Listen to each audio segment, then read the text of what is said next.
It was a bright Saturday morning, one of those peaceful suburban days where the lawns looked cloned and the mailboxes gleamed like trophies of uniformity. I had just finished helping my elderly neighbor, Mrs. Patterson, fix her broken mailbox. She couldn't lift heavy tools anymore, and honestly, I didn't mind lending a hand. It was something decent, something human, something our HOA seemed allergic to.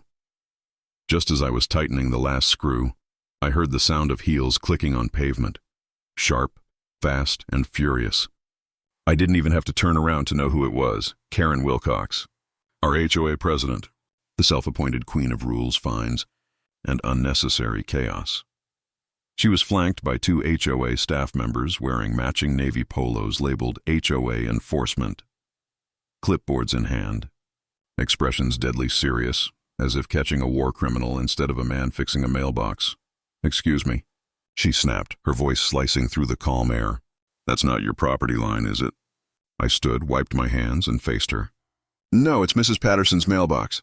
It got knocked over last night. I'm just helping her fix it." Karen adjusted her sunglasses, looking over the clipboard like a prosecutor. "That's unauthorized property modification under Section 4, Article 12. You're not licensed to perform maintenance on another resident's structure." I blinked. "It's a mailbox," she smiled, that fake controlled smile she used when she thought she had you cornered. "I'm afraid that's still a violation. You'll receive an official fine notice by mail within 48 hours. Mrs. Patterson peeked out her window, nervous and fragile. I could see her lips tremble. I wasn't going to let Karen intimidate her like that. "Karen," I said, keeping my voice calm, "this is ridiculous." "I didn't modify anything. I just fixed what was broken." She leaned in slightly. "The HOA rules are clear, Mr. Carter. If you start deciding which rules don't apply to you, we lose order." "And without order, we have chaos." Her two staff members nodded like trained parrots. I felt anger boiling under my calm. "You want chaos, Karen? You might just find it where you least expect it."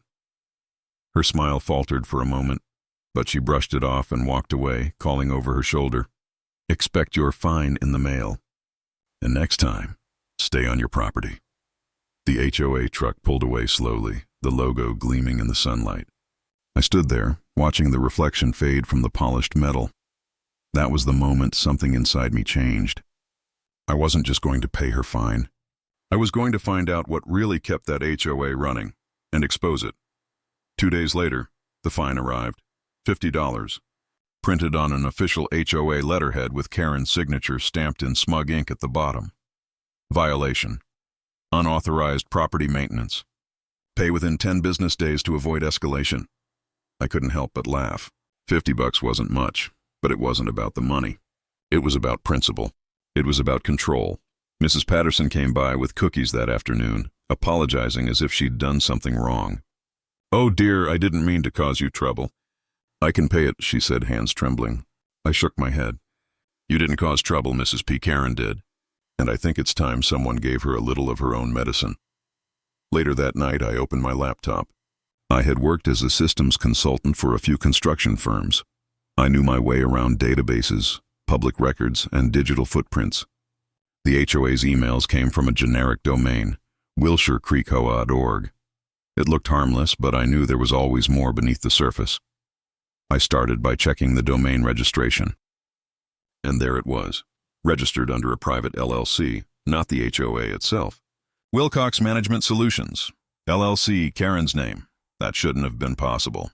The HOA funds, dues, and operations were supposed to be managed by a nonprofit entity, but she had routed everything through a for-profit company in her own name. Interesting, I whispered to myself. The next day, I visited the HOA office, a single glass-fronted unit at the edge of the subdivision. Karen wasn't there, but her assistant, a quiet guy named Eli, was. He always looked like he'd rather be anywhere else. "Hey, Eli," I said, keeping my tone casual. "Got a question about my fine." He looked up from his computer nervously. "Oh, sure. What about it?" "I was wondering if you could show me where the payments go." "I want to make sure it's all transparent." He hesitated, glanced around. We process them through Wilcox Management." I smiled slightly. "And that's owned by Karen?" He swallowed. "Technically, yes. Thanks, Eli." As I turned to leave, he whispered something under his breath. "You didn't hear it from me, but..." She's got another account. One nobody's supposed to know about. I stopped. Another account? He nodded, eyes darting toward the office door. It's not in the HOA books. But all the fines, especially the violation fees, they don't go where people think. That was all I needed to hear. By the time I walked out into the bright afternoon sun, the quiet suburban street looked different. Beneath the polished fences and manicured lawns, I could feel the rot. The HOA wasn't just strict, it was corrupt. And I was going to prove it. That night I couldn't sleep. Every time I closed my eyes, I saw that smug signature, Karen Wilcox, HOA President, printed on the fine notice like a personal insult. So instead of sleeping, I opened my laptop again. If Eli was right about a hidden account, there had to be a trail. And every financial trail leaves breadcrumbs. The HOA's payment portal looked simple, almost too clean. A page for dues, a section for fines, and a digital payment form that linked to a PayPal-style system. But when I inspected the back-end code, something odd appeared. 2 separate recipient tags. One directed funds to Wilshire Creek HOA nonprofit, the other to WMS Operations, which I instantly recognized as Wilcox Management Solutions. I followed the second trail. The money wasn't going to a community fund or maintenance account. It was being funneled into a checking account under a local community bank in Karen's name. She wasn't managing HOA money. She was laundering it through her own company. I sat back, heart pounding. The entire community was being scammed. Every fine, every so-called violation fee, all of it was padding her personal account. I copied everything, transaction IDs, routing paths, and internal references, and saved them into a secure folder. I wasn't ready to strike yet, but I had my ammunition. The next morning, I decided to visit the HOA office again.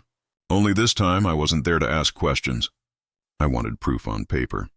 Karen was there this time, standing behind her desk, like a queen guarding her throne. The air in the office felt heavier, colder. "Well, Mr. Carter," she said, adjusting her pearl necklace. "I see you've received your fine. I hope you've decided to comply." I smiled faintly. "Oh, I'll pay him eventually. But first I'd like to see the HOA's financial transparency reports." She frowned. "Excuse me?" "I'm sure you know the law, Karen. As a resident, I have the right to inspect HOA financial statements." Public Record, Section 5210. Her eyes flickered, just for a second, but I caught it. She recovered quickly, voice tight. "We don't just hand those out to anyone." "Well," I said, pulling my phone from my pocket. "Then maybe the county office would be interested in how the HOA fines are being deposited into a for-profit company." Her face turned white. You don't know what you're talking about." "Oh, I know enough," I said, stepping closer. "And trust me, Karen, I'm not the type to back down." For the first time, she didn't have a comeback. She just stared, her jaw tightening as I turned and walked out. Outside, the sun hit me square in the face, warm and sharp, like the start of something. I felt it deep inside, the shift from anger to purpose. She wanted control. Now I was taking it back. After my confrontation with Karen, I knew she wouldn't sit quietly. She was the kind of person who saw any challenge as war, and I had just fired the first shot. By the next morning, I was the talk of the neighborhood. Some people avoided eye contact. Others whispered as I passed by on my morning walk. The HOA had already started spinning their version. Disruptive homeowner, rule violator, troublemaker, classic Karen propaganda. But the funny thing about rumors? They travel fast, and sometimes they find the right ears. That afternoon, my doorbell rang. It was Ben, a tall guy from 2 streets over. A quiet engineer, always kept to himself. He looked nervous, glancing over his shoulder before speaking. "Hey, you don't know me well, but I heard about what happened with Karen," he said. "You're not the only one she's been fining for nonsense." I motioned him inside. "What happened?" He sighed. "Last month she fined me $200 for a cracked driveway slab. Claimed it was a safety hazard. I replaced it at my own expense. But then I saw the invoice from the official HOA contractor. It listed a company I'd never heard of, Wilcox Property Maintenance. Guess who owns it? I didn't need to guess. We spent the next hour comparing notes. Then another neighbor joined, Tina, a single mom who'd been charged for unauthorized decorations because she put up her daughter's birthday balloons. Each story was the same. Ridiculous fines, inflated fees, and payments directed through Karen's private business accounts. That night, my living room turned into an impromptu war room. Laptops open, notes pinned to corkboards, bank names circled in red marker. For the first time, I wasn't fighting alone. "I can help with data tracking," Ben said, pulling up spreadsheets. "I'll talk to residents," Tina offered. "People are scared, but once they see others standing up, they'll come forward," I smiled. "Good. We'll expose this the right way. Legally, publicly, and permanently. It wasn't just about the fines anymore. It was about the abuse of power." Karen thought she could control everyone with fear. But she forgot one thing. Fear loses its power when people stop being silent. As we wrapped up for the night, I looked out the window. Across the street, I could see the HOA truck parked under a streetlight. "Someone inside was watching. Looks like they already know," I said quietly. Tina glanced out unafraid. "Then let them watch." It didn't take long for Karen to strike back. By Monday morning, 3 new violation notices showed up in my mailbox, all printed on official HOA letterhead: grass exceeding regulation, height, improperly parked vehicle, unauthorized, signage on property. That last one made me laugh. The signage was a small wooden plaque by my porch that read, "Do the right thing, even when no one's watching." Oh, the irony. I could feel the pressure building. Classic intimidation tactics. But instead of scaring me, it confirmed I was getting close to something she didn't want found. Ben texted me around noon. "Ben, check your email. You're gonna want to see this." He'd been analyzing digital payment records from the HOA portal, and he'd found something. Every single fine transaction was being copied into 2 payment logs. The public one everyone saw, and a private one routed to a separate account under WMS Community Trust. But there was no registered business by that name. When I traced the routing number, my heart kicked up a gear. The account was based at Mountain First Credit Union, the same small-town bank Karen's husband once worked for. She hadn't just built a fake management company. She'd created a fake trust account to quietly funnel HOA funds into a personal savings account. I knew we had enough evidence to burn her down, but I wanted to make it undeniable. I wanted everyone in the neighborhood to see the truth with their own eyes. That afternoon, I drove to the HOA office again. Only this time, I wasn't there to talk. The office was empty except for Eli, who looked even more nervous than before. When he saw me, he closed the blinds immediately. "You shouldn't be here." "I'm not here to cause trouble," I said, lowering my voice. "I just need to know, are you aware of the WMS Community Trust account?" He froze. His eyes darted to a small locked cabinet in the corner. "That's where she keeps the paper logs," he whispered. "She makes us file them manually so there's no trace online." I stepped closer. "Eli, if I can get those records, we can stop her. But I need your help." He hesitated, fear written all over his face. Then finally he nodded. "Come back after hours. 7 p.m. I'll leave the door unlocked. But if she finds out, she won't," I said. "Not until it's too late." When I stepped out into the daylight, my hands were shaking, not from fear, but adrenaline. For the first time, I could see the finish line. Karen had her secrets locked behind a cabinet door. Tonight, that door was going to open. At exactly 6:58 p.m., I parked 2 blocks away from the HOA office. The November sky still carried a hint of daylight, orange fading into gray. Just enough cover to move unnoticed. The neighborhood was quiet. Sprinklers hissed in the distance. Porch lights clicked on one by one. I waited until a car passed, then started walking, hoodie up, phone tucked in my pocket, recording every step. This wasn't trespassing. This was justice waiting for proof. When I reached the HOA office, the blinds were drawn. Just as Eli promised, the front door was unlocked. I slipped inside and quietly closed it behind me. The fluorescent lights buzzed faintly overhead. The air smelled of coffee and printer ink. Eli was there, pale and fidgeting. "You came," he whispered. "Yeah," I said softly. "Show me." He moved quickly to the corner cabinet, the one I'd seen earlier. He pulled out a key from his pocket, unlocked it, and opened the drawer. Inside were thick binders labeled by year, 2019, 2020, 2021, and the latest, 2024. Each binder was filled with printed transaction logs, all stamped with HOA branding. But halfway through each ledger, the header changed. from Wilshire Creek HOA to WMS Community Trust. Eli's voice trembled. She makes us print them, then delete the files. These are the only copies. I flipped through the pages, scanning names, amounts, dates. It was all there. Dozens of residents, hundreds of payments, thousands of dollars redirected. Karen had been stealing from the entire neighborhood for years. Can I take photos? I asked. Eli nodded, glancing at the door nervously. Hurry! I snapped photo after photo, every page, every signature, every transaction. My phone's flash off, just the faint hum of the ceiling light above us. Then suddenly, the sound of a car door slamming outside. Eli froze. That's her car. We both turned to the window. Through the blinds, we saw Karen's white SUV pulling into the parking spot. She wasn't supposed to, Eli whispered. Go, I said quickly. You never saw me. I'll handle this. He looked terrified but nodded.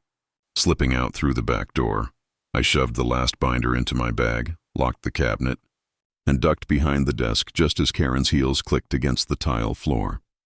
She walked in, muttering to herself, flipping on the full lights. Where's that idiot Eli? I told him to. Her voice trailed off as she noticed the faint sound of the cabinet lock clicking back into place. She frowned, stepped closer. For a second, it felt like she could sense me, like the air itself held its breath. Then her phone rang, breaking the tension. Hello. Yes, I'm on my way home, she said irritably. These people think they can challenge me? Please. She grabbed a folder off her desk, turned the lights off, and left. I waited until her SUV's headlights faded into the distance before exhaling. I had what I came for. By morning, everyone in Wilshire Creek would know the truth. The next morning, the neighborhood looked ordinary.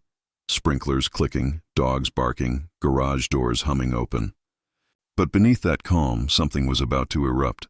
I had spent half the night uploading every photo, every record, every transaction log to a private online drive.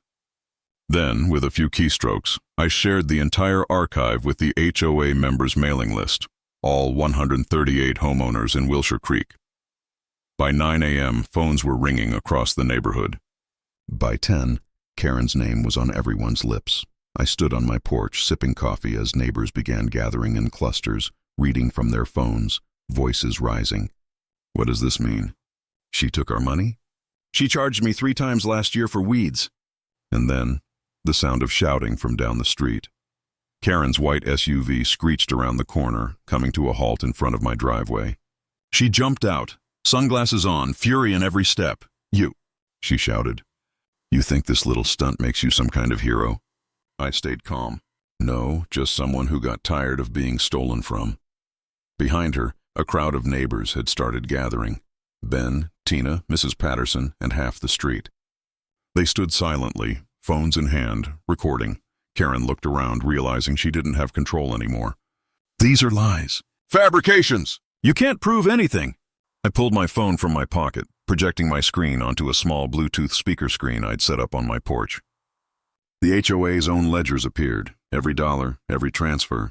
Her name, her company, her bank routing number. Gasps rippled through the crowd. Wilcox Management Solutions, I said loudly. A company she owns. Every fine you paid, every violation fee, went into this account. Mrs. Patterson's frail voice broke through the silence. You made me cry over that mailbox fine, she said softly. And you were stealing the whole time? Karen's face flushed red. She stammered, stepping back as more phones went up recording. You don't understand, Ben shouted from the back. No, you don't understand. We're filing a class complaint with the state auditor. Then the unmistakable sound of sirens echoed from the street corner.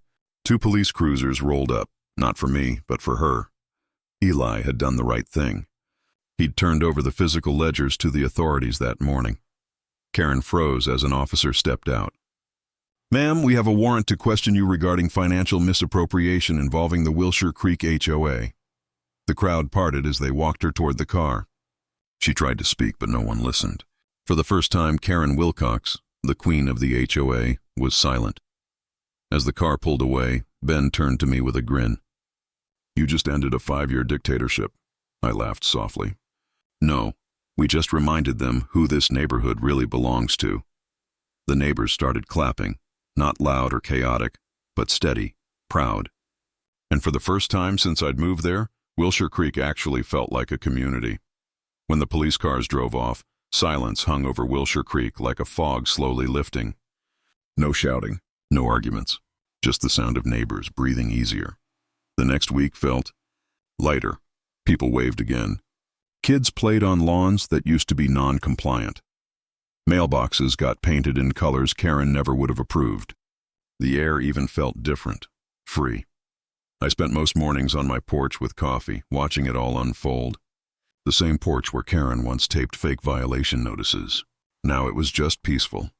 Ben stopped by one morning, holding a folder. "We did it," he said. "The county dissolved the HOA until a new board's elected." "You'll never believe it. People actually nominated you," I laughed. "I think I've had enough of HOA politics for a lifetime." He grinned. "Yeah, but it's different now. We're running it right this time. Fair, transparent." "You started something, man." Later that day, Mrs. Patterson came by with her homemade cookies, the same kind she'd once stopped baking because Karen fined her for having too many visitors. "I wanted to thank you," she said softly. "We all forgot what being neighbors meant until you reminded us," I smiled. "You don't owe me anything, Mrs. Patterson. Just keep your front door open once in a while." "That's enough," she nodded, eyes glistening, and walked back down the street lined with trees that no longer felt like property boundaries, just part of home. A few days later, I got a letter from the county investigator. They'd confirmed the embezzlement, 6 figures all siphoned through Karen's shell company.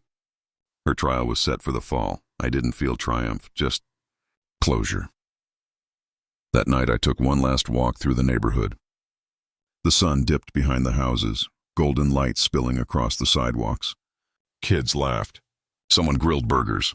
The world was ordinary again, and that was the best kind of victory. As I passed the community board near the gate, I noticed someone had pinned a hand-painted sign, "Welcome to Wilshire Creek, a neighborhood for neighbors." Underneath, in small letters, someone had written, "Justice Echo." I smiled. Maybe that's what this was always about. Not revenge, not exposure, just an echo of justice, ringing long after the noise was gone.